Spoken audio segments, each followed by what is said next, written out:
नमस्कार दोस्तों, अद्वितीय सनातन चैनल में आप सबका हार्दिक स्वागत है।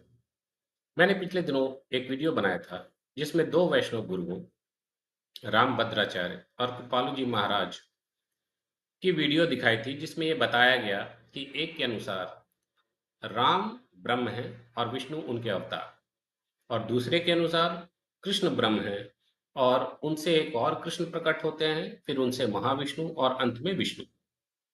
इस वीडियो को काफ़ी लोगों ने लाइक किया, इसके लिए उनका धन्यवाद।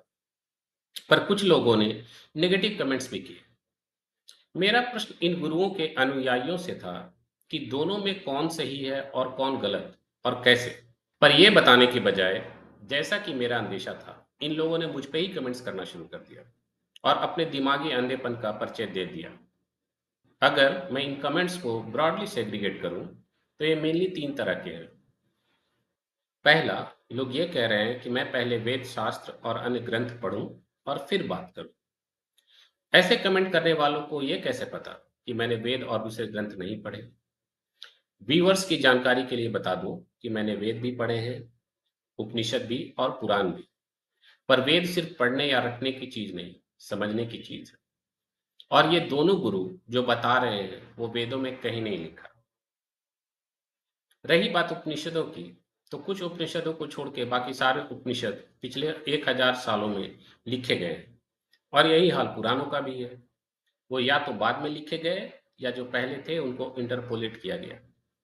हमारे जो 11 मुख्य उपनिषद माने जाते हैं, उनमें कहीं भी राधा जी की बात तो छोड़ दीजिए, राम और कृष्ण का भी जिक्र नहीं है। ये कोई भी वेरीफाई कर सकता है।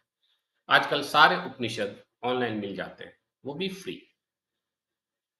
दूसरे तरह के कमेंट्स ये थे कि मैं कृपालु जी को और राम भद्राचार्य को समझ ही नहीं सकता, इसलिए वो जो बोले चुपचाप मान लेना चाहिए। और कृपालु जी तो भगवान के अवतार है। जिन्होंने ऐसे कमेंट्स लिखे हैं, उनमें से कई लोग तो कृपालु जी को देखे भी नहीं होंगे, पर वो उनको समझ सकते हैं। लेकिन मैं कृपालु जी से 2 बार मिलने के बाद भी उनको नहीं समझ सकता। इसे कहते हैं मानसिक अपंगता। जहां तक राम भद्राचार्य की बात है, तो उनके तो ऐसे कई वीडियोस यूट्यूब पे मिल जाएंगे, जहां वो बिल्कुल बेसिर पैर की बात कर रहे हैं। मैं ये नहीं कह रहा कि इन लोगों की सारी बातें गलत हैं, पर जो गलत हैं उसे गलत मानना चाहिए। महर्षि वेद व्यास, जिन्होंने वेदों का संकलन किया, कई पुराण, महाभारत और दूसरे ग्रंथ लिखे, और जगत गुरु आदि शंकराचार्य, जिन्होंने सनातन को पुनर्स्थापित किया। जब उनके कार्यों की विवेचना हो सकती है, आलोचना हो सकती है, तो फिर कृपालु जी और रामभद्राचार्य जी की क्यों नहीं? क्या ये लोग वेद व्यास और शंकराचार्य से भी बड़े हो गए? रही बात कृपालु जी के अवतार होने की, तो इसी अवतारवाद के चक्कर ने सनातन का यह हाल कर दिया है। पहले हम लोग ये सुनते थे कि विष्णु जी के 10 अवतार हैं और उन्हीं में राम और कृष्ण भी है। फिर धीरे धीरे राम जी और कृष्ण जी के मानने वाले संप्रदायों में होड़ मच गई अपने इष्ट को बड़ा दिखाने की। फिर एक संप्रदाय ये कहने लगा कि कृष्ण जी के नाम से बड़ा राधा जी का नाम है, इसलिए राधे राधे बोलो। फिर स्वामी नारायण संप्रदाय वाले सहजानंद स्वामी को अवतार मान रहे हैं और बोल रहे हैं वही ब्रह्म है। कोई चैतन्य महाप्रभु को अवतार मान रहा है, तो कोई कृपालु जी को। ये क्या तमाशा बना के रखा है, समझ में नहीं आता। हर दूसरे दिन एक नया अवतार और एक नया संप्रदाय बन रहा है। वैसे तो ये सारे संप्रदाय का सिस्टम ही वेद विरुद्ध है, पर विशेषकर जो आज का वैष्णव संप्रदाय है, इसने सनातन का जितना नुकसान किया है, उतना किसी ने नहीं। इन लोगों ने संप्रदायों के अंदर संप्रदाय बना रखे हैं। हर कोई एक दूसरे को गलत कह रहा है, गालियां दे रहा है, पर फिर भी सब अपने आप को वैष्णव बोल रहे हैं। आप ये वीडियो देखिए। मेरे दादाजी अक्सर मुझे बहुत सुंदर-सुंदर कथाएँ पुराणों की या रामचरितमानस की कथाएँ अक्सर सुनाया करते थे और मेरे दादाजी को तो लगभग पूरी रामचरितमानस कंठस्थ थी। तो मैं उनसे बहुत प्रभावित रहता था। फिर धीरे-धीरे जब नया-नया इस्कॉन में आया तो किसी ने बोला भगवान श्री कृष्ण परम ब्रह्म है। जब बच्चा था तो राम जी को परम ब्रह्म मानता था। तो जाहिर सी बात है उसमें बचपन जैसा मानसिकता था। हमारे जो कृष्ण है वो प्रभु रामचंद्र से भी ज्यादा मर्सीफुल है, ज्यादा कृपालु है, ये हम प्रूव करके दिखाएंगे। तो कैसे बोले पुजारी? तो देखो, जब प्रभु रामचंद्र आए थे और उस समय शूर्पणखा आई उनके पास प्रपोजल लेके कि मुझे आप स्वीकार करो, तो प्रभु रामचंद्र ने क्या किया? शूर्पणखा का उसका कान काट दिया, उसका नाक काट दिया लक्ष्मण को बता के। तो उसको ऐसा ट्रीटमेंट दिया शूर्पणखा को रामचंद्र ने, तुम्हारे रामचंद्र ने। लेकिन हमारे कृष्ण ने वही शूर्पणखा जब कुब्जा बन के आई तो कुब्जा का उद्धार किया कृष्ण ने। तो भगवान कृष्ण ज्यादा कृपालु है प्रभु रामचंद्र से। फिर दूसरी चीज, जब सीता माता आई थी फिर से रावण से, उधर श्रीलंका से फिर से आई थी सीता, तभी प्रभु रामचंद्र ने उनकी अग्नि परीक्षा ली। हालांकि सीता पूरी शुद्ध थी, लेकिन फिर भी प्रभु रामचंद्र बोले नहीं, तुमको अग्नि परीक्षा, तुम शुद्ध हो या नहीं।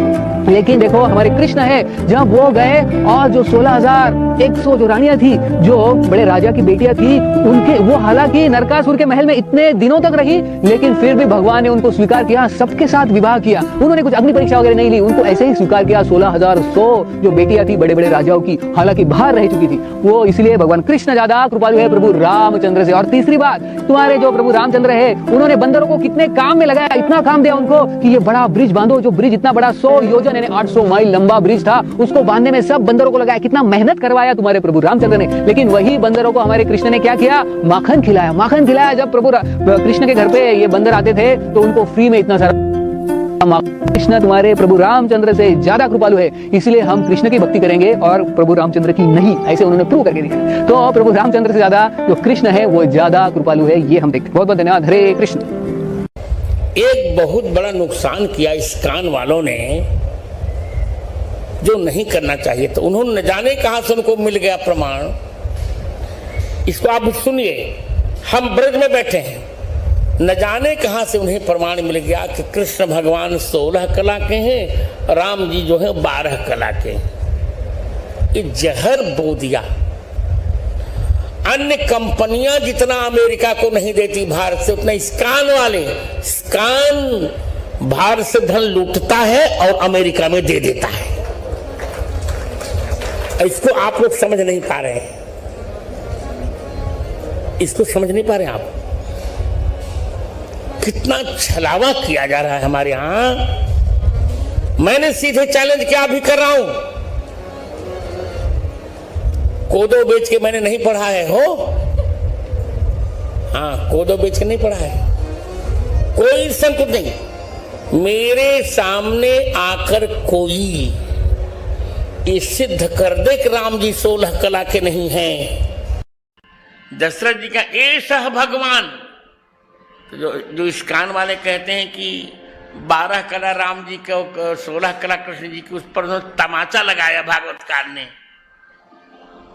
ऐसे अनेक वीडियोस आपको YouTube पे मिल जाएंगे जहां ये एक दूसरे को बुरा भला कह रहे हैं।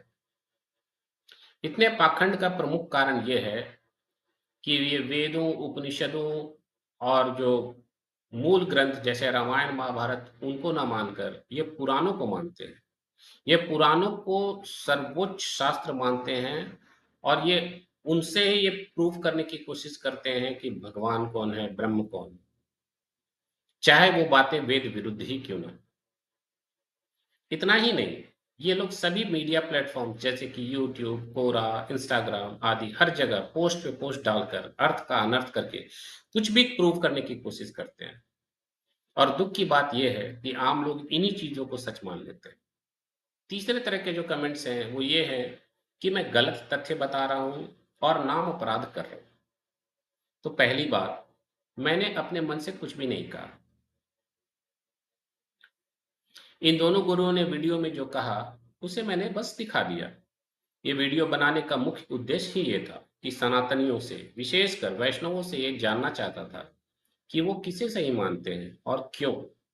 और जो गुरु इस वीडियो में एक रूप को दूसरे से बड़ा बता रहे हैं वो नाम अपराध नहीं कर रहे, पर मैं सच्चाई दिखा रहा हूं तो नाम अपराध हो गया। ये कैसा लॉजिक है?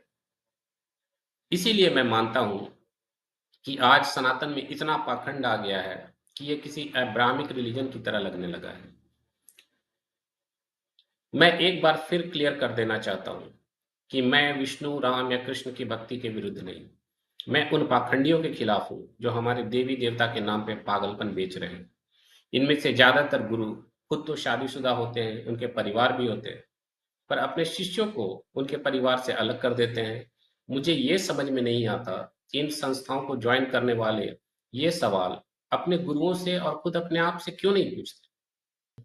बाकी आप लोग समझदार हैं, आप खुद इस पे विचार करें और ऐसे पाखंड से बचें और सनातन को बचाएं। आज के लिए बस इतना ही। आप सभी इस चैनल को ज़्यादा से ज़्यादा लाइक करें, सब्सक्राइब करें, शेयर करें और प्रमोट करें। अपने विचार हमें कमेंट्स में लिखकर बताएं। जय सनातन, जय हिंद, वंदे मातरम।